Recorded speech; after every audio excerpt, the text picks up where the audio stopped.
revolucionar o meio como o troco trafega pelas nossas mãos. Eu trouxe aqui uma série de materiais, mas o primeiro, eu comento, trago uma frase que o Arthur Igreja sempre começa nas suas palestras, que é a inovação segue o GPS. O que é a inovação para uma região X? Ela não necessariamente ela vai ser algo para a mesma região, para outra região, e ela pode ser futuro ou passado. Eu hoje moro em Curitiba, mas eu sou nascido em Pato Branco. Então, não necessariamente tudo que a gente consegue implementar em Curitiba, a gente consegue ou faz sentido implementarmos em Pato Branco. E isso acontece no Brasil como um todo. Por quê? Porque existem muitas regiões que elas têm cenários socioeconômicos, cenários comportamentais, entre outras diversas alterações que colocam a questão do meio de pagamento, como em quase todas as inovações, em estágios diferentes. Então, possivelmente, a gente falar, sei lá, de pagamento por biometria, vai fazer muito sentido em algumas regiões do Brasil, mas em 90% não vai fazer sentido, até porque não há essa necessidade. Então, esse é um dos pontos que sempre quando a gente for falar de qualquer grande disrupção e quando a gente fala de meio de pagamento é o mesmo, é a gente cuidar de que isso precisa cumprir-se uma escala, desde uma escala social, econômica, mas muito questão de hábitos comportamentais. Então, esse é um dos pontos que eu friso sempre usando esse comentário aqui do Arthur antes de começar a falar sobre um novo tema. E aí, quando a gente fala em pós-Covid, eu não sei vocês, mas eu acabou acontecendo isso, a gente foi forçado a se digitalizar. Eu usava algumas tecnologias, mas basicamente nos últimos 40 dias, delivery se tornou parte integrante da minha vida. Todas as minhas compras passaram a ser com cartão de crédito ou débito. E sempre que, mesmo ainda quando saio, evito dinheiro, até porque hoje nós temos algumas questões. Houve uma redução do fluxo de dinheiro, os bancos não estão abertos quanto eram antes, então não há tanta disponibilidade. E uma coisa que vai acontecer, obviamente, é uma redução de renda. Essa redução de renda ela já está sendo bastante comentada, mas ela força o consumo no crédito. E aí, quando acontece isso, as pessoas se descapitalizam no que tange limites e os meios digitais, eles trabalham a partir da confiança do consumidor, da segurança e do vínculo com este, muito lastreado em crédito.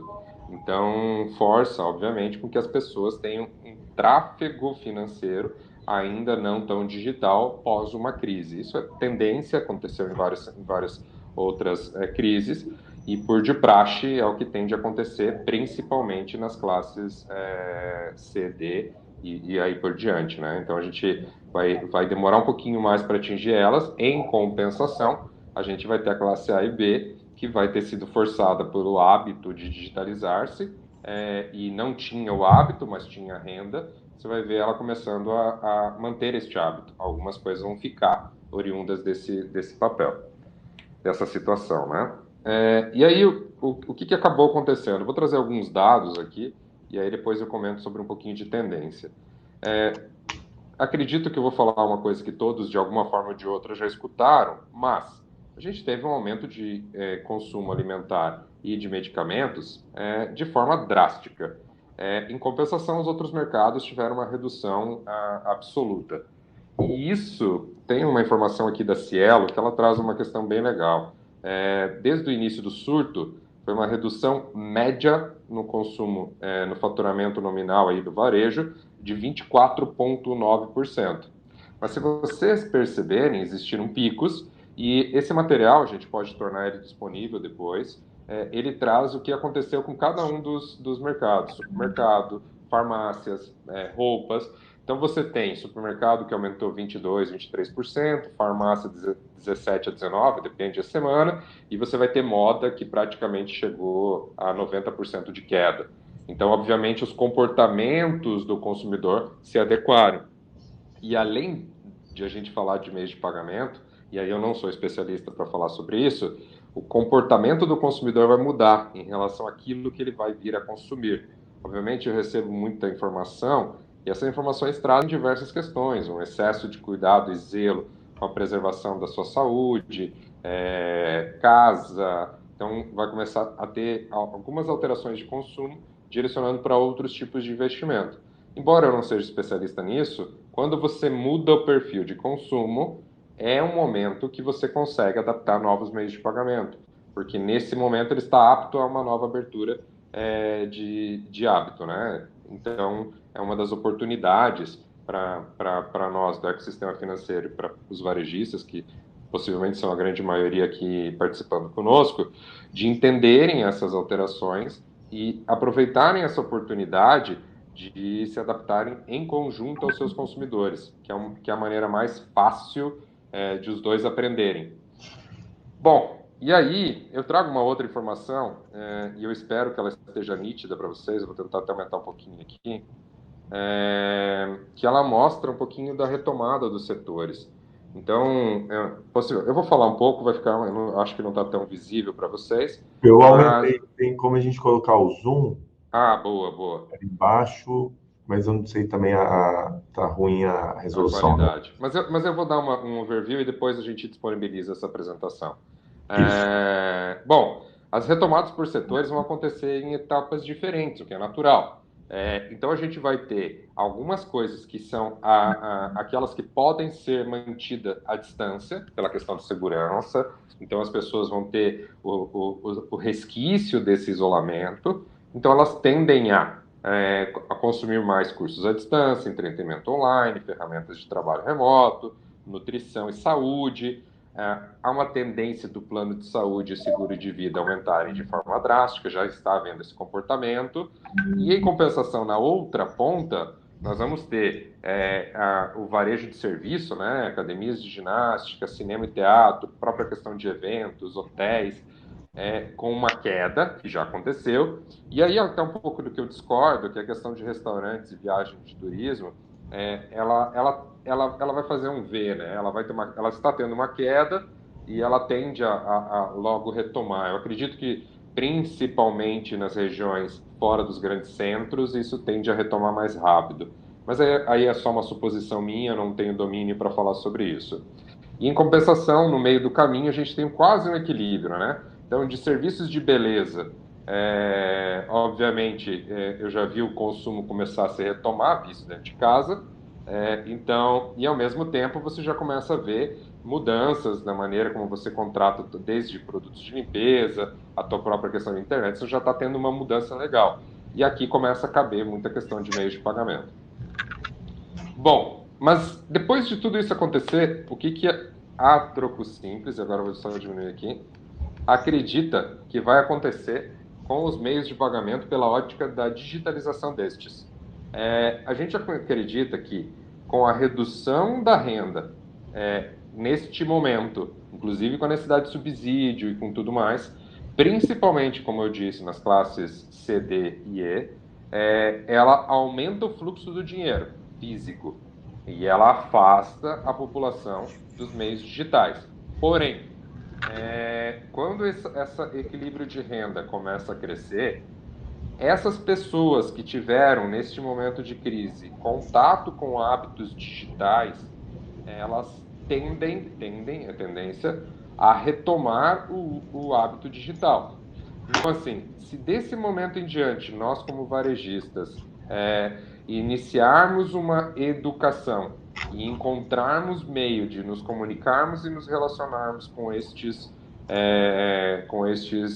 consumidores e falarmos com eles sobre uma maneira que faça sentido para o varejista, porque nem todo método e meio de pagamento faz sentido para o setor, para o segmento ou por região. Voltando lá no início, quando eu falo da questão do GPS, lá da citação do Arthur Igreja, nem tudo é para você, nem tudo é para a sua cidade ou para a sua região, mas muita coisa e você ainda não está implementando.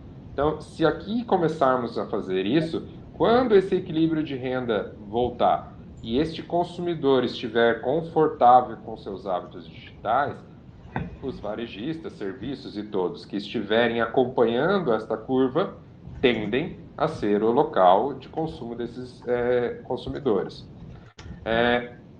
Essa é só novamente, né, uma suposição, né? E vai depender se não acontecer ou retomadas da própria crise ou novas crises, independente de quais sejam. Bom, e aí eu trago alguns pontos, antes de falar de meios de pagamento específico, é que vale lembrar uma coisa. São mais de 45 milhões de desbancarizados no nosso país hoje. Agora, a gente vai ter uma queda abrupta destes desbancarizados, porque o governo, pela sua ação massiva de distribuição de renda, vai tornar estes desbancarizados em pseudo-bancarizados. Por que pseudo? Porque eles terão exclusivamente uma forma de receber benefícios. Porém, você já tem um primeiro contato com uma grande leva da população que não havia contato com nenhum meio digital para a movimentação dos seus recebíveis, né? Então, você já começa a ter uma sutil, mas existente, forma de bancarizar esse consumidor. E um segundo ponto é que 96% dos brasileiros, isso é uma pesquisa do Banco Central de 2018, ainda usam dinheiro para fazer suas compras ou pagar contas.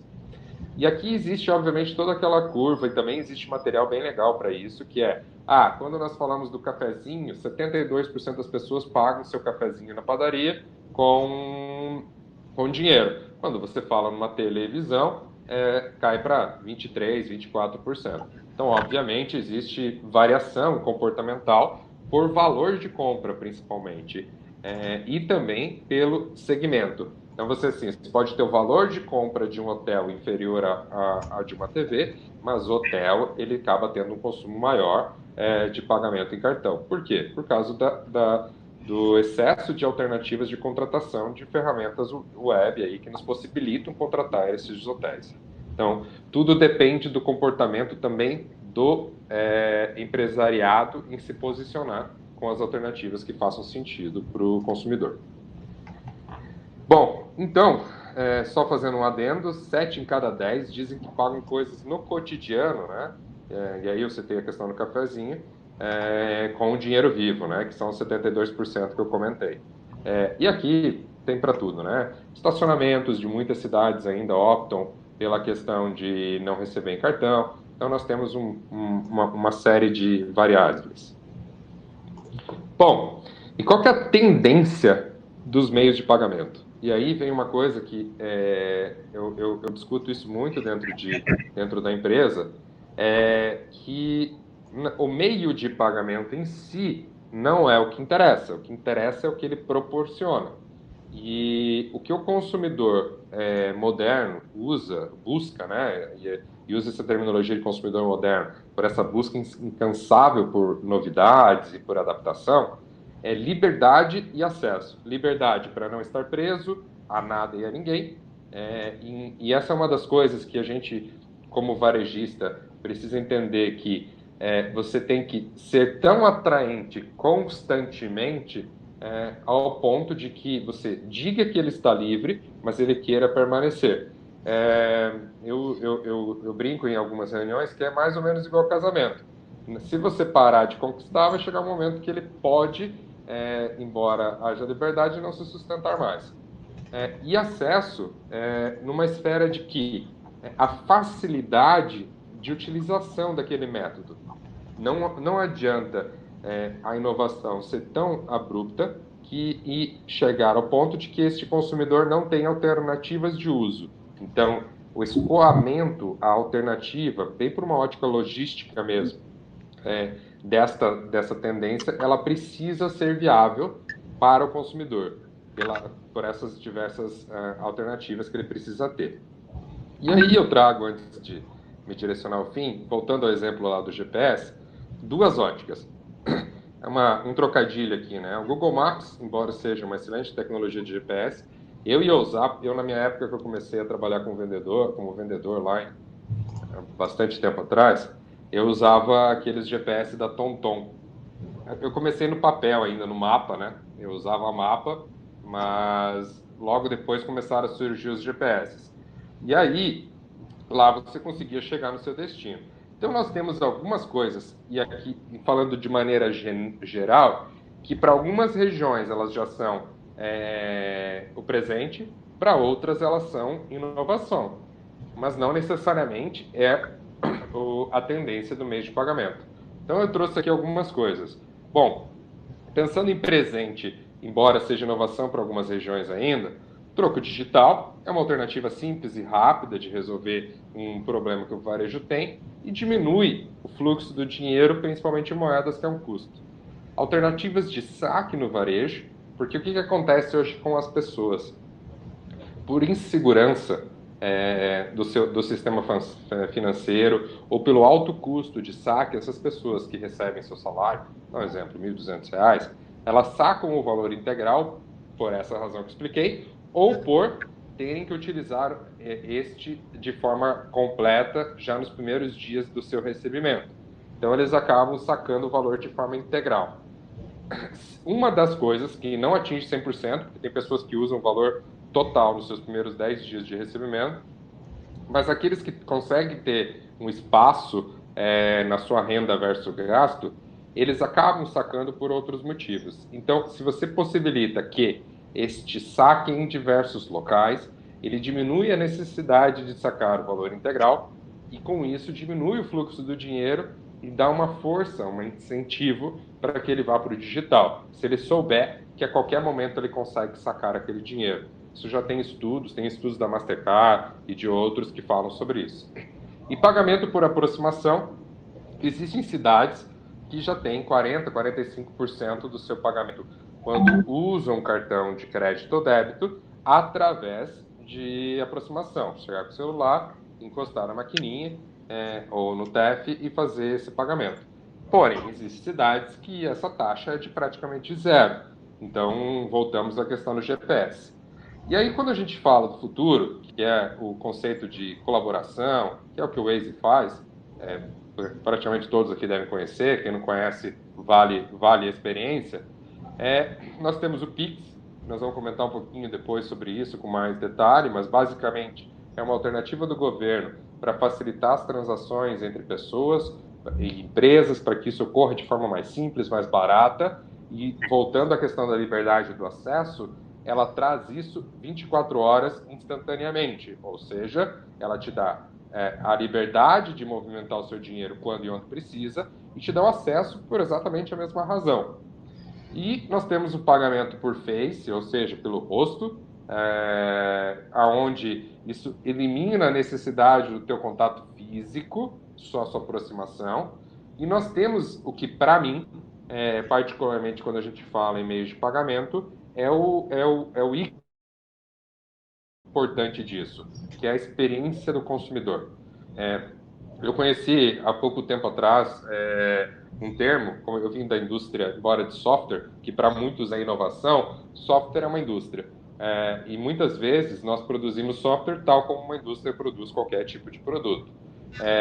E a inovação às vezes nem está tão presente quanto a gente gostaria que tivesse. Mas quando eu entrei no mundo de startups, que é o caso da Troco Simples, eu conheci alguns termos novos, e um deles foi o tal de UX, onde basicamente se fala que você tem que ser centrado no usuário e na jornada que este usuário tem dentro do consumo do teu produto ou serviço. Então, o que mais importa, não importa se você vai receber por pagamento em dinheiro, aproximação, Face, é imaginar este usuário dentro do seu varejo e o fluxo de compra dele até o momento dele pagar, para que ele seja o menos impactado possível e você tenha o menor índice de fricção, ou seja, de atrito deste usuário com o processo de compra, porque o teu objetivo como empresa é que ele compre. O objetivo dele é comprar. O meio de pagamento é meio. Então, assim, se você não criar barreiras para ele comprar, a tendência é que ele compre mais. A tendência é que ele compre com mais frequência. E aí você entra nos famosos terminologias, que frequência, aumentar ticket médio e por aí vai. Mas para isso, a primeira coisa, no meu ponto de vista, em tudo que se fala de meio de pagamento é focar na experiência do consumidor. Bom, Gabriel, acho que até hoje passei do meu tempo, cara. Então, agradeço e vamos para as perguntas. Obrigado, pessoal. Obrigado, Anderson, pela exposição. Foi como a gente combinou, a gente né, mudou um pouco o formato, uma apresentação mais rápida, justamente para a gente poder bater um papo e debater mais. Pessoal, fiquem à vontade aí de fazer perguntas. Eu vou começar com algumas aqui para a gente começar a conversar. A primeira delas, eu achei que ficou muito claro, Anderson, que a forma, inclusive, que você começou sua apresentação com a analogia do GPS, achei genial, que depende muito do contexto, né, do local, da cultura, do comportamento do consumidor. Então, isso a gente vê até da história, né, daquela região.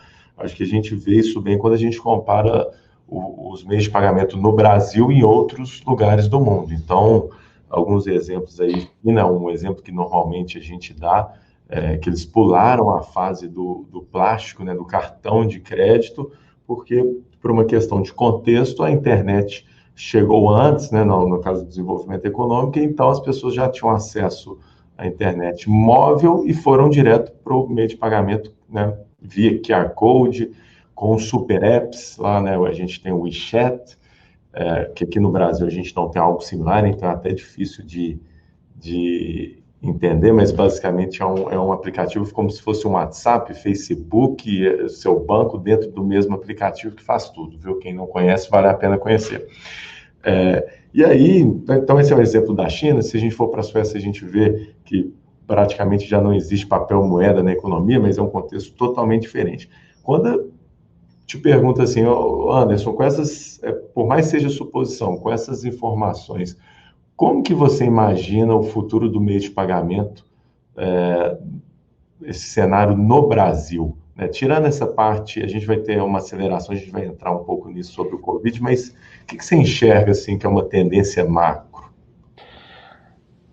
O Brasil ele tem ressalvas, como você bem citou a caso da China, eles pularam a nossa fase. Então, o Brasil sempre foi um dos países com o sistema financeiro mais maduros do mundo. Ele é por exemplo, a gente consegue fazer uma TED e liquidar uma empresa dentro do mesmo dia, coisa que nos Estados Unidos, até pouco tempo, isso era impossível. Então, demorava 2 ou 3 dias. Então, a gente tem um sistema financeiro muito sólido. O que muda na questão comportamental, pela ótica do consumidor, é que o Brasil é dependente de crédito. Esse é um dos pontos que muitos. Aqui é onde existe a questão do cartão do varejo, que ele dá crédito, consegue. Então, assim, o crediário já vem carregando isso, nós tivemos crediário, cheque. Então, o Brasil ele ainda é muito dependente do conceito de crédito.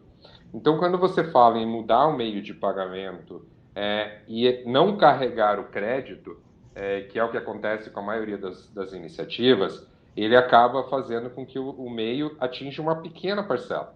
Então, uma das coisas que para ter essa disrupção vai ser necessário é encontrar como que você viabiliza crédito, que no cartão de crédito todos sabem da facilidade, simplicidade de conseguir limite de crédito, né? A gente teve épocas que a gente recebia cartões de crédito em casa, 2, 3, e era uma competição, né? Uma época que foi bastante massiva, hoje está um pouco mais controlado. Mas então, assim, se não houver esse carregamento do crédito, o Brasil tende a demorar mais nessa digitalização. Esse é um ponto. No que tange tecnologia, internet, acesso, existem movimentos muito fortes para digitalizar os usuários, e isso vai ocorrer quando houverem algumas coisas, no meu ponto de vista. Uma delas é os varejistas se unirem. Porque o que acontece na China ou em outros países, mas na China em específico, você tem um governo centralizador, dá para usar os dois termos, ele vai caber bem, aonde o fluxo ele tramita em um único túnel, e você tem uma instituição que centraliza uma centena de milhares de empresas e torna elas visíveis ao consumidor. Essa é um ponto. No Brasil, a visão é inversa. O varejista é tão forte quanto o meio, e aí você começa a ter competição de varejistas construindo seus ecossistemas. Então, se você olhar hoje, nós temos aí dezenas de wallets de varejistas. Dezenas. Quase todo varejista de médio, grande porte está construindo a sua wallet. Quando você começa a ter isso de forma massiva, você começa a fazer o usuário se espalhar. E aí você não digitaliza ele. Porque, na verdade, o que está acontecendo hoje, é uma curva que aconteceu em outros países, nós estamos pagando para o usuário se divertir a custa do varejo. Essa é a minha visão. O que está acontecendo? Se você baixar 5 aplicativos, você vai receber bônus, voucher, prêmio de 5 aplicativos diferentes. Mas nenhum desses está me fidelizando, porque muitos usuários estão só se beneficiando desse desconto. Quando acaba de vir o desconto e ele para de ter o uso, a frequência, qualquer coisa que justifique aquilo, ele para de usar. Então, a gente tem algumas respostas que precisam ser dadas para o ecossistema financeiro, que é, como eu disse, crédito e os varejistas se unindo. Tanto que, se vocês olharem, saiu uma notícia há algumas semanas de uma junção, de uma parceria entre o Grupo Pão de Açúcar e a Droga Raia. Então, assim, o que acontece? Cada um tem sua wallet, cada um tem seu público bem definido, eles têm uma intersecção de público, ali no B+, ali eles têm uma intersecção, mas por que eles estão unindo forças na parte digital? Porque eles precisam se complementar, se tornar mais fortes. Aí você pega o Pão de Açúcar, que comprou uma plataforma que é o James Delivery, que concorre com o Rappi, o iFood, e todas essas plataformas. Então você começa a ver duas grandes instituições se unificando. Daqui a pouco eles vão trazer uma empresa de combustível, daqui a pouco eles vão trazer uma empresa de estacionamento. Quando eles conseguirem criar um ecossistema suficientemente que cumpra os meus hábitos diários e uma oferta muito sólida, ele vai captar uma grande leva de usuários e consumidores. Então, assim, só que também tem uma outra grande diferença. Desculpa aí, Gabriel, só para ir... Não, manda bronca. Também tem uma outra grande diferença. Diferente de países como os Estados Unidos, que por mais que sejam a questão cultural e regional muito forte, as grandes empresas estão presentes em quase todas as cidades de médio porte americanas, em todos os estados. Então, se você for no Walmart em Nova York, se for no Walmart em Portland, vai ser o mesmo Walmart. Eles estão presentes em todos os lugares. Aqui no Brasil, tirando 2 ou 3 redes farmacêuticas que têm uma presença em cidades relativamente grandes, 800, 900 cidades, nós não temos nenhuma rede com presença nacional. Nenhuma. Nós temos concentração, mas nenhuma com presença nacional. Então, quando você tem isso, ela abre uma possibilidade que é a regionalização. E quando ela abre essa possibilidade de regionalização, como que o ecossistema de uma cidade consegue se unir para criar o hábito para manter aquele consumidor dentro dele.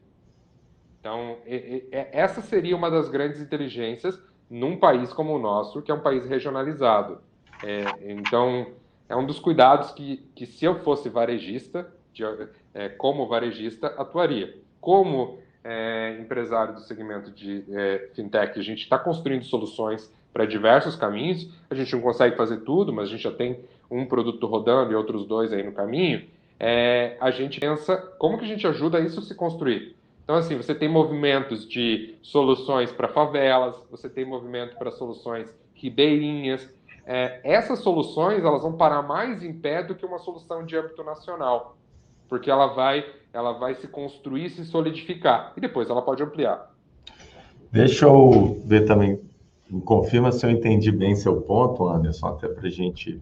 Claro, claro. Falou, assim, pelo que eu entendi, você acredita muito na construção de um ecossistema, né? O ecossistema é muito importante para a digitalização, porque isso vai passar necessariamente pela experiência do consumidor e, né, tem que ser fluido, sem fricção, para aquilo que seja mais fácil do que o formato atual. Quando a gente fala de ecossistema, a gente tem alguns formatos. Tem um formato do Super App, que nesse caso a gente pode pensar que o exemplo que você deu do Pão de Açúcar, né? Com Pão de Açúcar e Droga Raia. Do Droga Raia, eles estão compondo ali para daqui a pouco virar um Super App, correto? E agora tem uma outra linha que seria governamental. As plataformas governamentais, na verdade, essa é a pergunta. Via governo seria uma outra forma de criar esse ecossistema? E talvez a gente já pode até entrar aí no Pix, se isso já seria uma tentativa do, vamos dizer, não falo do Sim, com Estado certeza. em criar uma estrutura, um ecossistema para que seja acessível para que todo mundo pudesse entrar, ou são coisas diferentes? Eu acredito que elas são. Tudo é complementar, né? Mas quando você falou das duas, ou a junção de grandes companhias, isso barra super app ou governo, existe uma terceira. Imagina uma coisa muito simples. Sei lá, vou usar. Me diz o exemplo de uma cidade em Minas Gerais aí de 20 mil habitantes. 20 Ou mil? pequeno. Boa Esperança tem 40 mil, mas 20 Mas mil. pode ser Boa Esperança. Então imagina Boa Esperança.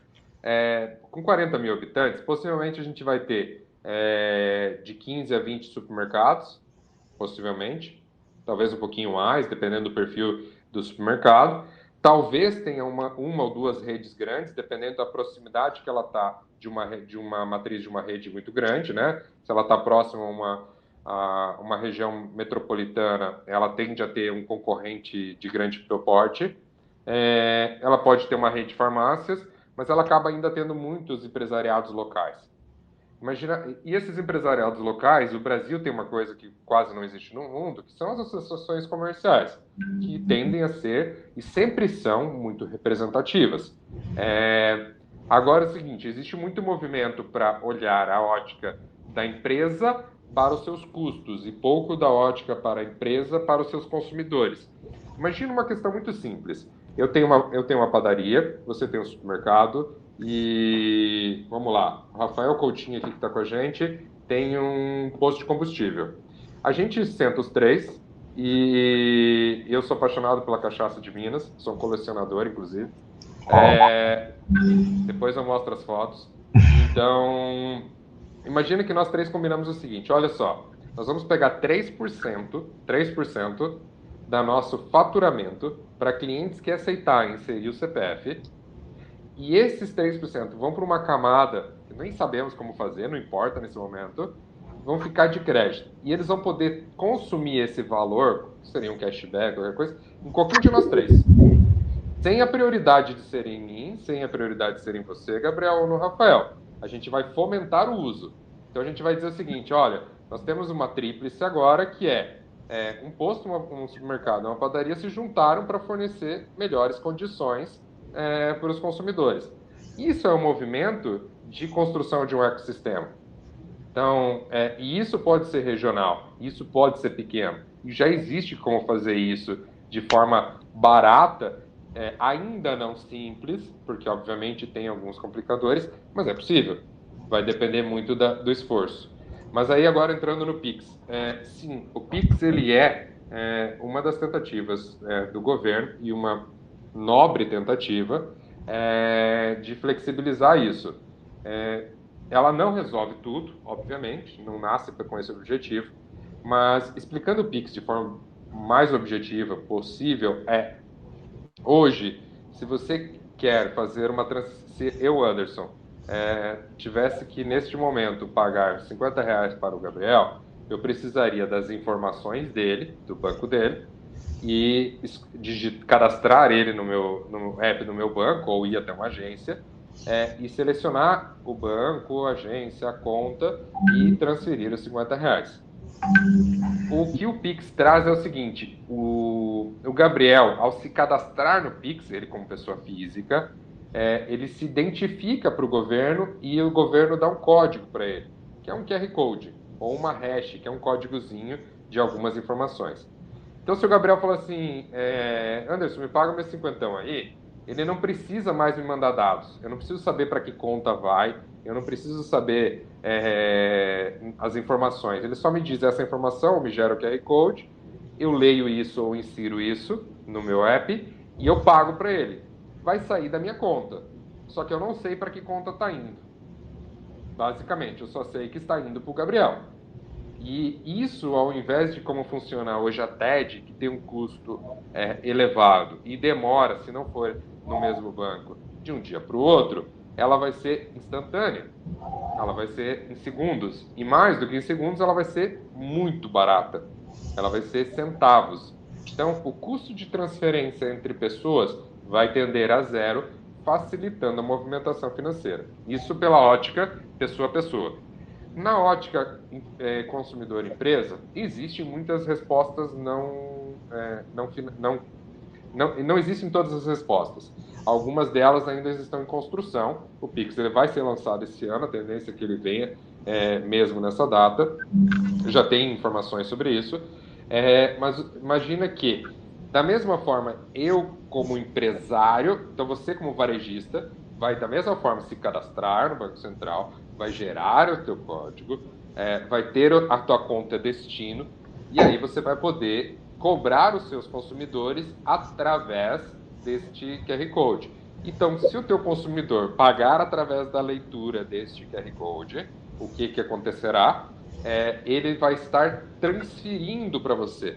Então, o método de pagamento que este consumidor vai estar usando com você é uma transferência bancária. Só que a transferência bancária, que é o Pix, que é esse novo método, vai acontecer a partir de uma leitura de um QR Code no seu PDV. Então, esse é o grande cenário.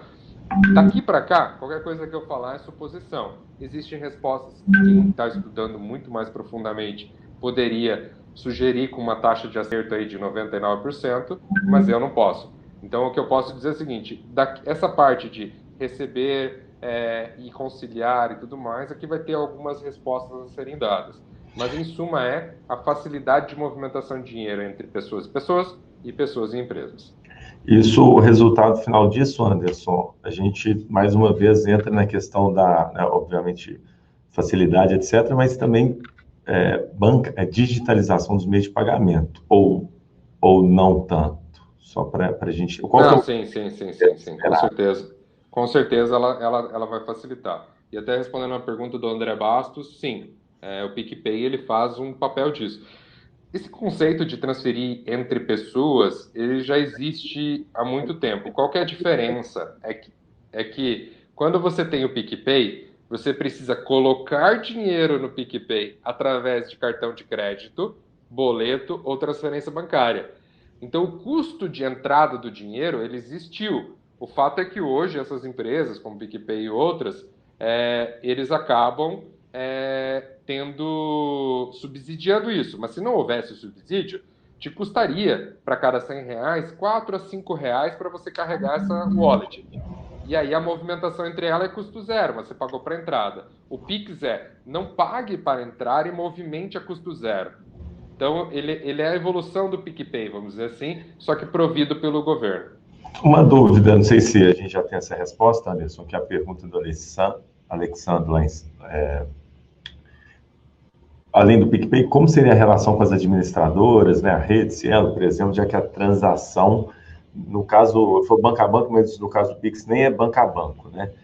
Mas uma vez que a transação não vai passar por adquirência, a gente ainda vai ter um papel de algumas empresas que vão fazer essa movimentação, qual que é a visão?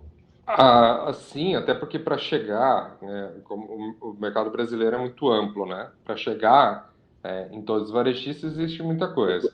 Essa resposta eu vou passar, porque... como você falou, né? Tá programado para ser em novembro.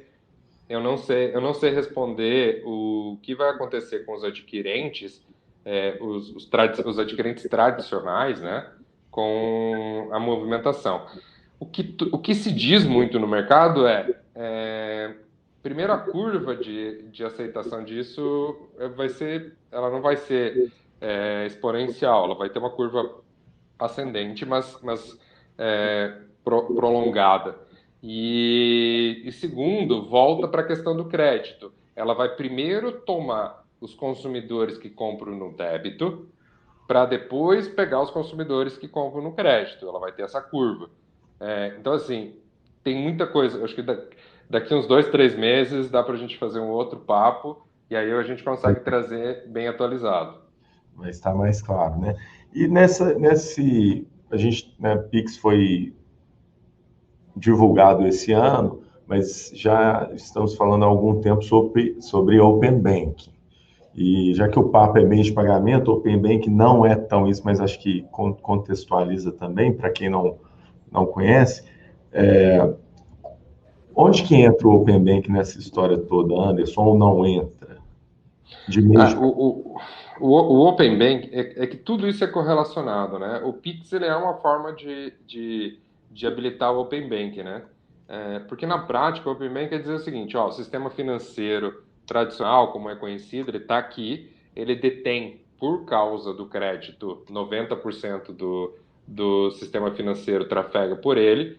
Então, já que você, fintech, já que você, varejista, que quer ter a sua própria solução financeira, independente do ecossistema aqui, você diz assim, você pode acessar isso de uma forma open e trocar informações. Então está começando a dizer, o Open Bank está trazendo o seguinte, olha, as informações dos usuários elas vão se tornar disponíveis intrabancos. Então, se o Bradesco sabe, o outro banco também vai saber. Então, vai se tornar um pouco mais, vai se dar mais liberdade para que a competição entre o sistema financeiro se torne mais justa, onde o crédito perca um pouco da importância. Porque se vocês perceberem o que aconteceu, o que vem acontecendo, né? Nessa época, voltando ao Covid, todo mundo precisa de capital de giro, precisa, por aí vai. Quem tem dinheiro em excesso não são as fintechs, não são os novos meios. Essas empresas, elas têm menos histórico, então, coisa de 5, 6, 8 anos, elas não têm um apetite para o risco tão grande e elas têm limites menores para o usuário e no bolo total. E aí vem os bancões que têm limites absurdos. Hoje mesmo eu estava vendo o jornal, os 3 ou 4 maiores bancos vão anunciar 50 bilhões a serem injetados para as pequenas e médias. Vai ser taxa barata? Não, eles estavam só esperando. Inclusive, se vocês verem, muitos empréstimos foram travados. Aconteceu muita coisa nas últimas 2 semanas. Agora que eles viram que vai haver recuperação, e eles já têm um norte de quando isso vai acontecer, eles vão injetar dinheiro na economia e vão fazer com que o empresário consuma deles, e isso vai de novo, daí pensando na digitalização das empresas, vai diminuir o vínculo dela com essas novas entrantes digitais, né? Entendi. Um ponto que eu acho interessante do Open Bank também é o conceito de que o dado, a informação, né, de uma determinada pessoa é dela e não do banco, né? E isso é Daí, aí vincula com o LGPD, né? LGPD, é isso que eu ia comentar. E assim, que no fundo é isso, né? O dado que eu compartilho, ou que eu entrego para um varejista, aquele dado é meu, não é dele. O mesmo conceito para o banco, eu acho que tem muita software house nos escutando também, muitas aplicações poderão ser construídas em relação a isso para, vamos dizer, administrar melhor essas informações e até ter essas informações em tempo real de uma forma mais otimizada do que é hoje. Passando para um outro tema, o Anderson, na sua apresentação ficou muito claro também que a digitalização está muito ligada, né, à questão de tecnologia que a gente conversou, ao comportamento, né, ao contexto ali que as pessoas estão inseridas, e aí tem um fator muito importante que é a desbancarização. Né, a gente, no Brasil, você comentou, são 45 milhões de pessoas que não têm acesso à rede bancária, e isso é fundamental. Eu queria entender um pouquinho a sua visão, né, de quais são os principais obstáculos no Brasil para essa bancarização, e qual que é o papel da loja, do varejista físico, nesse contexto. Eu acredito, pelo que a gente já conversou algumas vezes, que existem até algumas soluções que o próprio varejista pode ser um ponto, assim como na Troco Simples, acho que vocês, se eu não sei se já está disponível, se vocês podem, mas é possível que, né, de uma certa maneira, via Troco Simples, o consumidor consiga, né, sacar dinheiro, então isso passa a ser um ponto avançado também do sistema financeiro. Então, falando sobre desbancarização, por que isso é tão importante? Quais são os principais obstáculos no Brasil para trazer essas 45 milhões de pessoas para o sistema bancário e como que o varejo pode ajudar? Boa. Vamos lá. 45 milhões são os totalmente desbancarizados. Ou seja, boa parte são os informais que acabam sendo considerados aqui. existe uma outra massa gigante que são os detentores do cartão Caixa Poupança, que, para mim, eles são pseudo-bancarizados, porque eles só têm uma utilidade com aquele cartão. Eles não têm um vínculo transacional, mas eles têm um vínculo com o sistema financeiro, por isso não são considerados bancarizados. Mas se você trouxer eles para a conta, a gente vai beirar 100 milhões de pessoas que têm uma baixa utilização do sistema financeiro, podemos dizer assim. Voltando ao nosso cenário brasileiro, só existe uma forma de você conseguir, ou melhor, só existe um jeito, você tem que ter acesso ao usuário. O usuário tem que ter acesso aos meios. Se nós não digitalizamos eles ainda, todos os usuários, nós precisaríamos ter um contato mais próximo e físico. Houve-se uma questão no Brasil de construção de agências de forma absurda em algumas décadas, né? Eu não sei, seria ousadia minha dizer se a gente chegou a ser o maior país com agências, mas pensar que um banco no Brasil chegou a ter 8 ou 9 mil agências, falando de Banco Brasil, Caixa, é uma coisa extraordinária. Mas por uma questão comportamental. Nos Estados Unidos, em vez de ter 5 grandes bancos, tem 180, 190 grandes bancos. Porque cada um atua na sua região, então ele constrói o ecossistema dele. E eles se conversam. Então, é uma questão de diferença. Então, aqui, a troco simples, inclusive em algumas 4 ou 5 semanas a gente anuncia uma mudança de nome, a gente acredita que a grande questão para isso tudo acontecer é o acesso. Então, a gente tem uma solução de troco, a gente já está terminando um processo de lançamento a nível nacional de uma solução de saque, onde qualquer varejista que esteja aqui vai poder virar um ponto avançado de saque de um grande banco e ganhar por isso. Não vai ser... aí entra o ponto de distribuição de renda, realmente. Então, atrair o consumidor para a sua loja, ganhar para fazer esse serviço e mitigar e fazer a sangria por meio do consumidor. Ou seja, você transforma o consumidor no teu carro forte. Em vez de você pagar a transportadora de valores, alguns pagam, outros não, mas em vez de você correr risco de depositar ou ter cofre, você faz o consumidor fazer isso por você. Então, esse é um serviço que a gente lança.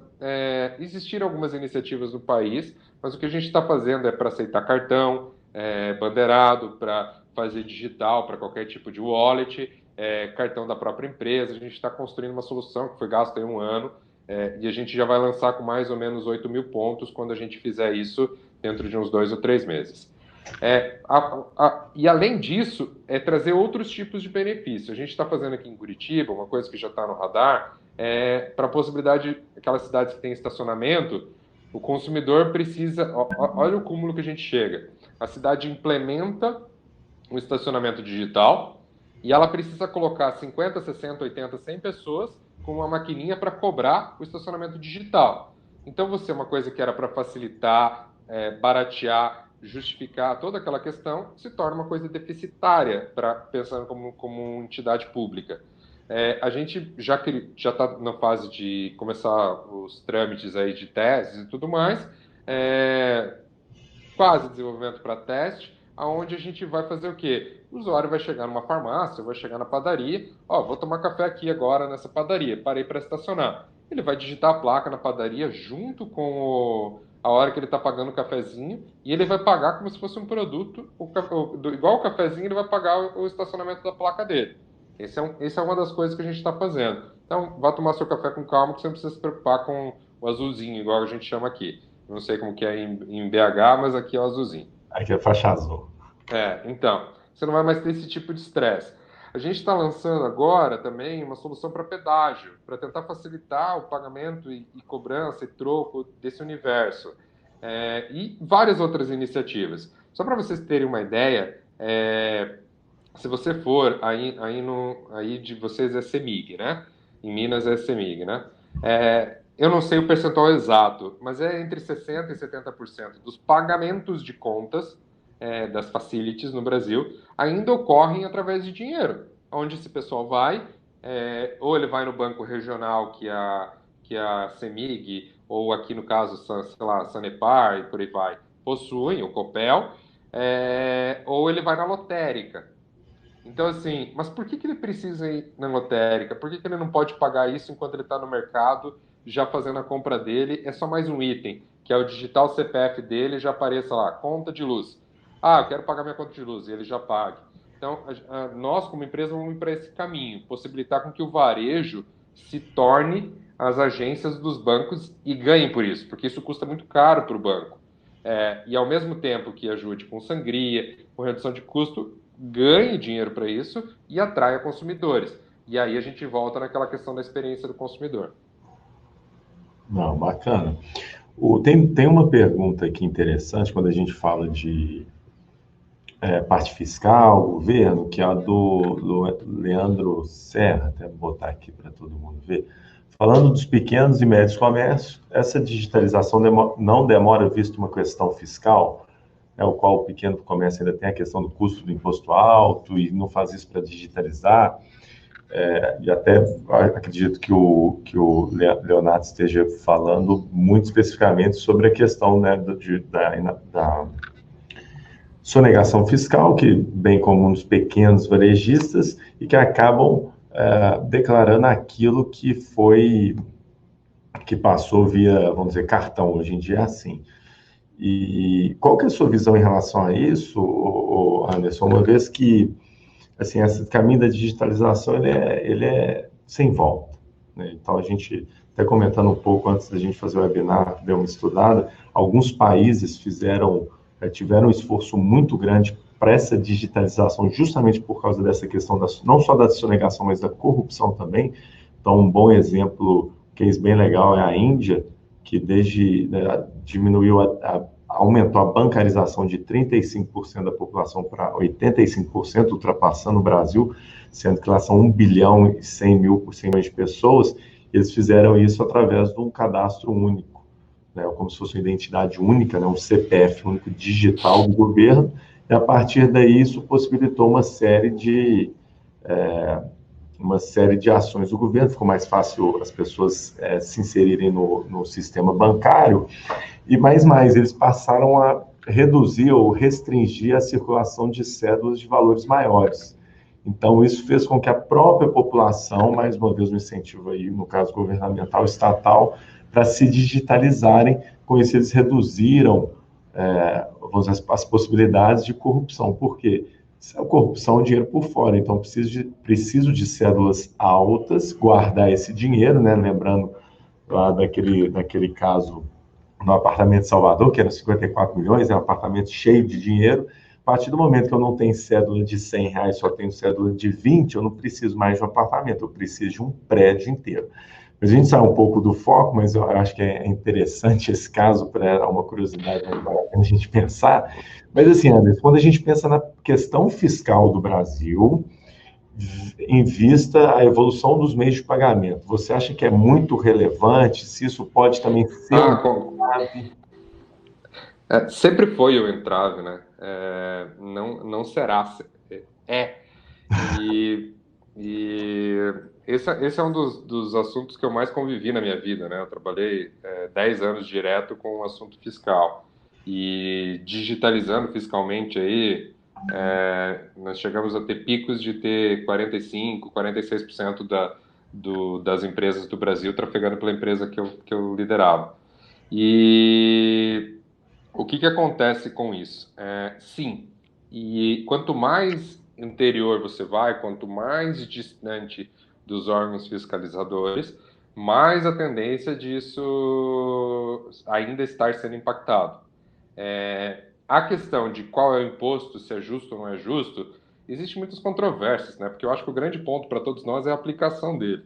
Se ele fosse bem aplicado e retomasse, talvez a gente ia olhar assim, cara, eu pago um pouco mais, mas aí já entra numa esfera muito de cunho pessoal. De cunho de gestão e pensando em meios de pagamento, com absoluta certeza, ou há uma flexibilização tributária que justifique eu digitalizar 100% da minha empresa e o governo ter isso rastreado e movimentado, e eu tenho uma contrapartida para isso, ou com certeza vai por muito tempo as empresas buscando alternativas para não trafegar todo o dinheiro pelo sistema financeiro. Isso é fato. Talvez assim, não vai acontecer, sei lá, no Savassi ali em BH, embora acho que aconteça. Talvez no restaurante aconteça, talvez no hotel não, porque há uma fiscalização um pouco maior. No posto de combustível não, porque são duas entidades fiscalizando, você tem a ANP e você tem a Cefaz. Então, assim, quanto mais o governo enrijecer, e se ele der uma flexibilidade tributária, tende a ajudar o meio de pagamento. Caso não, nós vamos ficar sempre nessa disputa entre ovo e a galinha, o que vem primeiro. Porque, com certeza absoluta, eu como empresário sei o quanto custa o imposto no Brasil. Independente da categoria que você está, porque o simples é barato. É barato se você fatura bem pouquinho. Se você começa a faturar mais, ele começa a incidir em crescimento da tua faixa, depende da área que você está, e quando você vê, ele está muito similar. Em alguns momentos, tirando o custo de gestão e de contador e tudo mais, que às vezes a pequena empresa tem faturamento, mas dependendo do segmento não é tão estruturada, não vale a pena. Mas tributariamente, às vezes vale mais a pena ser um presumido do que o simples. Então, assim, é um problemão. Essa é um problemão. E assim, eu acho que também não é objeto aqui de discussão, mas eu, como economista, posso dizer que o nosso sistema tributário também não ajuda. Lembrando que, com comparação com outros países, a gente tributa muito a produção. Então, sonegar o faturamento vale muito a pena, porque a carga sobre o faturamento é muito grande, enquanto em outros países eles focam mais na renda e outros tipos de imposto.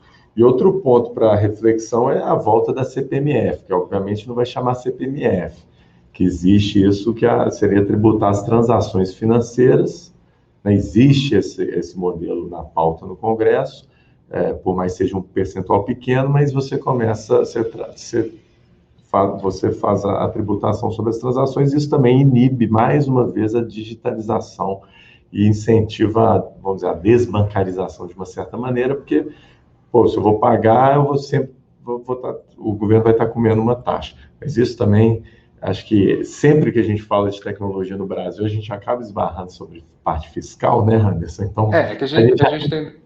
É que tem duas óticas, né? Você vai ter a tributária, né? Que era o primeiro questão, né?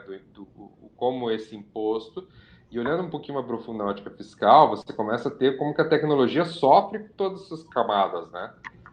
Porque, assim, seria muito simples se você chegasse para o cara e dissesse assim, cara, prefeitura, estado e governo federal, eles se acertam. Você paga o imposto, que é mais ou menos o conceito do simples, você paga o imposto e a divisão entre eles é uma coisa lá em cima. Você não fica se preocupando com o dia a dia. Mas você, como varejista, você vai ter entrada de uma nota vindo de outro país, de um outro estado, você tem uma prestação de serviço com o nosso caso de serviço local, você às vezes tem que emitir uma nota de serviço para uma garantia. Então você começa a ter um ecossistema tão complicado que, como varejista, eu penso assim, cara, quem que vai ter saco de ficar se preocupando em criar meios de pagamento e outras alternativas para o consumidor, você não está nem conseguindo vender para o cara e cobrar ele. É verdade. Fazer duas perguntas rápidas antes da gente passar para o final, que tem uma pergunta aqui do Rodrigo Scarpelli sobre as taxas, ele está falando sobre as taxas de adquirentes, tá? As taxas na compra para a digitalização ainda não são muito altas. Como baixar essas taxas? Então, ele fala, se referindo às taxas de adquirentes e aplicativos de compra. Se a gente for falar somente na questão do meio de pagamento, que é o famoso MDR, né, que é o Merchan, né, que é a taxa que você desconta do varejista, que chama-se MDR. Essa taxa já foi bem mais alta, ela vem caindo. E aí é uma questão de oferta e demanda. Para ela ser baixa de verdade, do quanto a gente, como empresariado, varejista de serviço, gostaria, o consumo via isso teria que ser praticamente absoluto, como acontece em vários países. Então, vai precisar aumentar. E aí tem uma pergunta que até está relacionada: a falta de infraestrutura ainda é um empecilho? Sim, porque como a infraestrutura ela é muito onerosa para todos, ainda precisa ir lá e colocar maquininha na maioria dos lugares. Então, assim, existe todo um custo que faz com que seja caro. E, óbvio, existe um pouco de quê de oportunidade, margem muito alta, existe vários fatores, não me prezo dizer somente esses dois, mas sim, precisaria estar mais digitalizado para diminuir o custo, e precisaria ter uma infraestrutura mais barata. A nossa infraestrutura é muito cara. E esse é um business de infraestrutura. Ele é um business de infraestrutura. Ele é um business que coloca serviço em cima de uma infraestrutura. Independente se é uma infraestrutura de software, ela tem um custo de processamento muito alto. Então, assim, você tira da ponta, mas joga num grande servidor, eu posso dizer, isso custa muito dinheiro. Ainda mais Então, e agora em dólar, a gente está com todos os nossos sistemas de prestação de serviço em dólar, a gente está revendo todos. Então, o que acontece? Para que isso aqui se justifique, esse bolo gigante de infra que você tem de investir, e aqui você tem um custo gigante de infra na ponta, se você não aumenta de maneira exponencial o volume, esse custo diluído em poucas transações fica caro. Ou você tem que baixar os dois custos. Então, é um business tradicional. O fator da taxa de inadimplência no Brasil ou não? Ou isso não seria afetado nesse caso?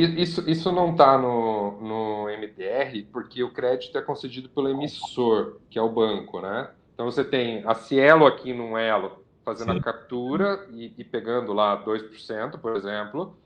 Óbvio, né? 2% na mediana, tem cliente que paga bem menos, tem cliente que paga um pouco mais. E você tem o emissor, sei lá, o Bradesco emitindo o cartão. O risco do crédito está aqui no emissor. Sim.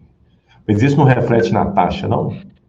Pode vir, né? Porque desse percentual aqui tem uma informação que esse percentual parte e vai para o emissor. Na verdade, o business de cartão de crédito e débito para o emissor também está aqui. Ele ganha um pedaço sim do juro, do fato que você pagou atrasado, mas a grande receita ela está num percentual do quanto a Cielo cobra do varejista passando para ele, né? Entendi. Antes de ir para a última pergunta, tem uma pergunta aqui que todo varejista adora. Que isso, inclusive, nesse momento de crise, eu tenho participado de algumas discussões de associação e sempre falo sobre o custo dos tickets de alimentação, né, do voucher. De uma certa maneira, a digitalização, a evolução dos meios de pagamento pode melhorar essa situação ou de outra forma também, Anderson, por que a ticket de alimentação é tão caro assim, sendo que, vamos dizer, ele já é quase que pré-pago, né? A empresa já pagou, então, assim, não tem nem esse risco de crédito, no caso seria do banco, mas enfim. Mas por que é tão caro e se tem alguma visibilidade aí de mudança desse cenário? Olha, eu também me faço essa pergunta.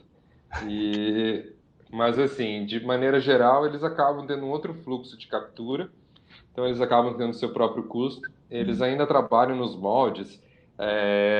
Você é novinho, né? Mas quem é mais velho que eu vai lembrar da época que no Brasil ainda era VisaNet, era uma maquininha da VisaNet e só acertava a Visa.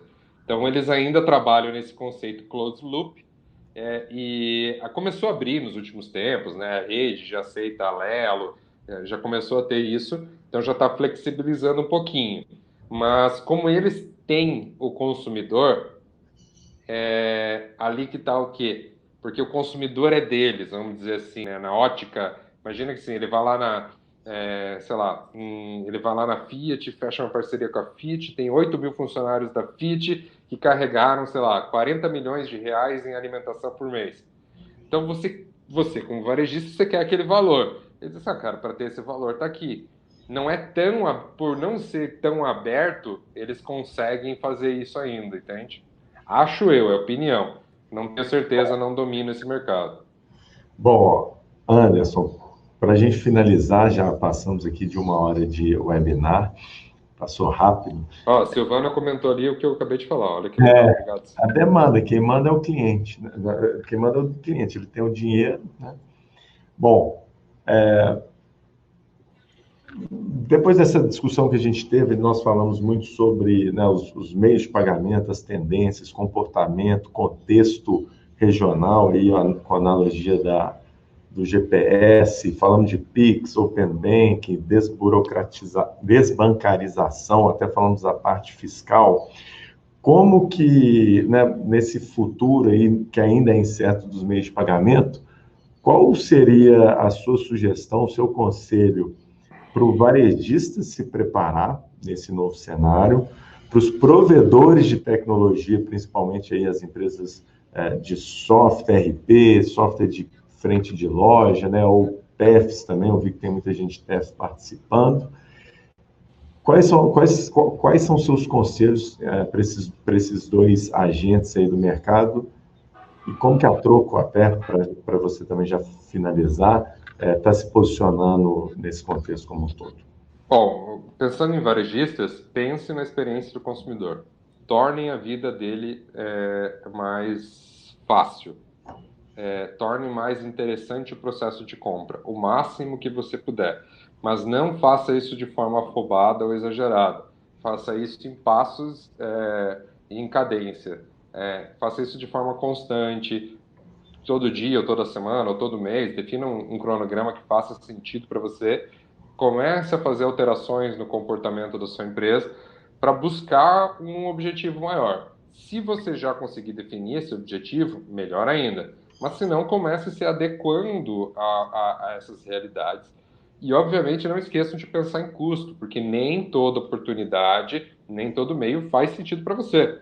Não é tudo que precisa estar em tudo. Você não precisa encher seu varejo com 10 QR Codes para você estar digitalizado. Não é isso a digitalização. Você tem que conhecer teu consumidor primeiro, então seria extremamente importante todos vocês terem CRMs para monitorar o seu consumidor. A partir do momento que você conhece seu consumidor, você vai saber assim, cara, eu tenho 80% dos meus consumidores usam, sei lá, PicPay, mas eles representam 10% do meu faturamento.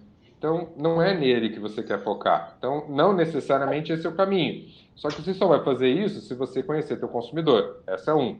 A partir do momento que você conhece teu consumidor, você tem que fazer com que este cara que paga a sua conta tenha o melhor fluxo dentro da tua loja ou do teu comércio. A partir do momento que você consegue fazer isso, você vem descendo nas categorias. Isso é um conceito de persona, né?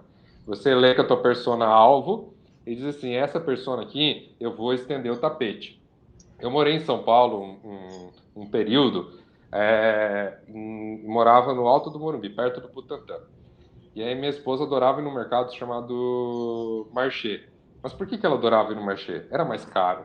Mas, cara, você chegava lá, o cara abria a porta do teu carro, ele estacionava o carro para ti. Aí você ia fazer a compra, alguém pegava a tua coisa, enquanto você estava tomando um café, porque eles iam te servir um café, eles estavam guardando a tua compra. Então, assim, na prática, era uma experiência de compra que eu estava disposto a aceitar. Mas eu era o público dele. Não é isso que tem que ser para o teu consumidor. Você tem que olhar para o teu consumidor e dizer assim, olha, cara, meu consumidor não está nem para cafezinho, cara, aqui é 40 graus. Não faz sentido. Mas para o meu consumidor, se eu tiver, sei lá, isso, eu vou conseguir manter ele mais tempo na loja, vou aumentar o ticket médio, e aí o pessoal da Avanço e de diversas empresas aí podem ajudar. Tem muita automação comercial com soluções legais para isso.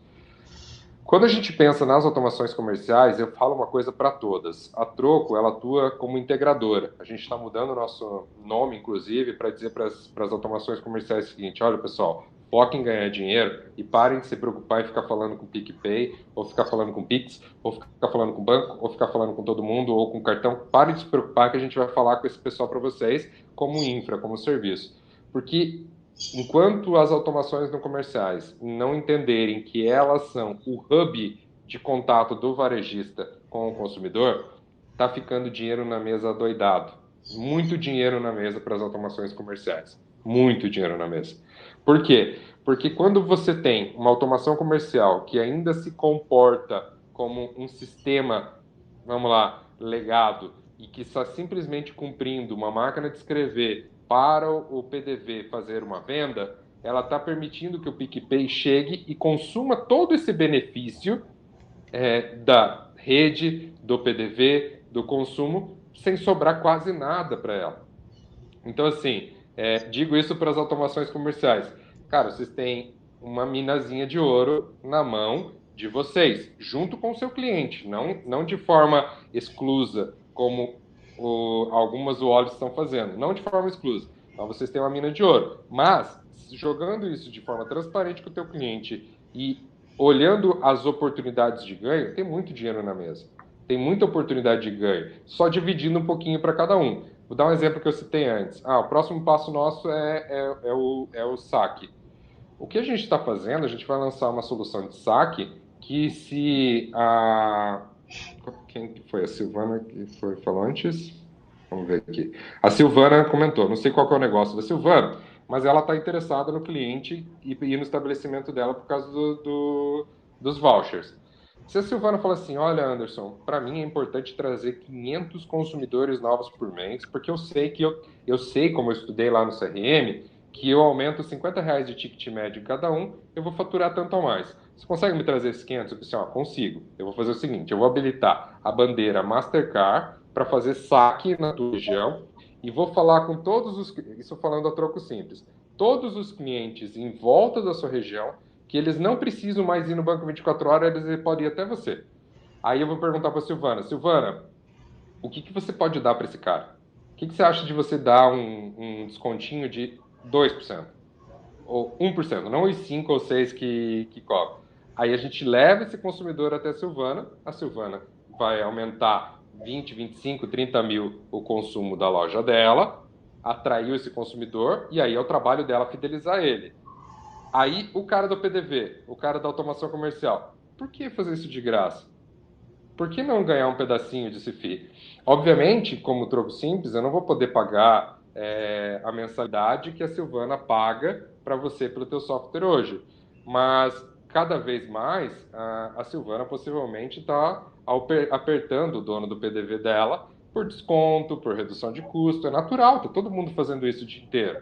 Então, assim, Silvana, eu te dei 10% no mês passado, não posso mais te dar. Mas eu vou ganhar um fizinho aqui da Troco Simples, que cada saque que fizer, ou no volume de saque, eu vou querer ganhar um centavinho também. Posso? Posso.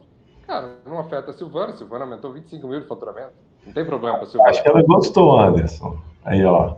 Então, assim, esse é o business que a gente está pensando. Cara, vamos pegar vamos, assim, a Mastercard ela precisa pagar isso para alguém. Por que deixar lá no banco 24 horas ou deixar isso em outro lugar? Por que não pegar 10 centavinhos, 8 centavinhos para automação comercial? Para a Silvana, aumenta o consumo ou até pega uns centavinhos desse e dá um benefício para o consumidor. Cada um vai ficando com um pouquinho, só que daí a gente joga 2, 3 milhões de transações naquela automação comercial, ele vai ganhar lá seus 15, 20 mil adicional, que vai ser a verba de marketing dele para atrair mais consumidores. Então, é isso que a gente pensa. E dos PEF, eu nem sei o que dizer, cara, porque quando a gente entra nesse mundo, a gente já tem um passo além. Mas eu acredito que a maioria deles está muito relacionada com a automação comercial. Em suma, é a mesma possibilidade. E aqui, eu, se fosse detentor disso, iria para uma ótica de dados. Era o que eu faria da minha vida. Mas sozinho, nenhuma automação comercial consegue fazer isso. Isso é muito bacana. Eu já aviso, nenhuma automação comercial, nem a maior do Brasil, consegue fazer isso sozinho. A única oportunidade que existe de ganhar dinheiro com isso é unindo força entre automações comerciais para construir algo grande, para fazer com que isso chegue no varejista para que a Silvana consiga vender mais. Se a Silvana não conseguir vender mais, vocês nunca vão ganhar dinheiro com isso. Olha que interessante. A primeira pergunta que eu te fiz, na verdade, a gente começou falando, né, debate sobre ecossistema, né, ecossistema do varejo, para possibilitar, né, uma experiência de pagamento melhor e digitalizar as pessoas. E a gente fecha também o nosso debate falando sobre a importância do ecossistema na parte dos provedores de tecnologia, para proporcionar uma estrutura, uma infra capaz de entregar esse valor para o cliente.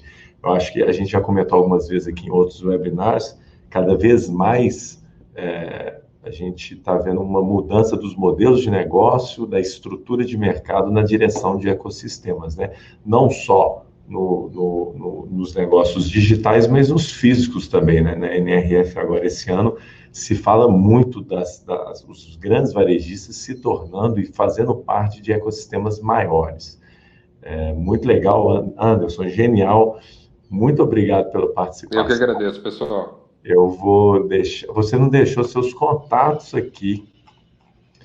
Vou pedir que digita seus contatos aí para o pessoal, se alguém tiver alguma dúvida, puder mandar um e-mail diretamente para você. De qualquer forma, eu vou disponibilizar para você a listagem das pessoas que participaram também. Agradecer seu tempo, o compartilhamento de todo o conhecimento que você fez conosco. Agradecer a cada um que esteve aqui conosco durante 1h15 de webinar, foi uma discussão muito rica, obrigado. Deixar um recadinho que eu sempre estou comentando em todo webinar, nós temos uma página agora com todos os webinars disponíveis, é só clicar em Materiais Ricos, Webinars, e aí lá vocês vão ver os webinars que vão acontecer para se inscreverem e os webinars que já estão disponíveis. Acredito que esse a gente vai disponibilizar, Anderson, e a turma vai poder também acessar, enviar, compartilhar com os amigos. Tenho certeza que vai ser muito proveitoso. Gostaria também, além de agradecer o Anderson e a cada um que esteve aqui, agradecer aos nossos apoiadores, né, em especial a Troco Simples, que está conosco aí no Infovarejo, apoia o Infovarejo e torna esse compartilhamento de informação mais... torna-se possível. Isso, o Infovarejo não deixa de ser um ecossistema, né, Anderson? A gente une aqui vários provedores de tecnologia para o varejo, Avança, SI, Brinks, Neros, ATS, Conciliador Supercompras e a Troco Simples, para a gente conseguir fazer algo maior. Então, acho que é um bom... Possivelmente o varejo é um dos mais estruturados hoje no Brasil, né? Legal demais. Isso aí, pessoal, muito obrigado. Semana que vem a gente volta com os webinars na quarta-feira. E é isso, um bom final de semana, bom feriado a todos. Grande abraço. Bom final de semana, grande abraço, pessoal. Tchau, tchau.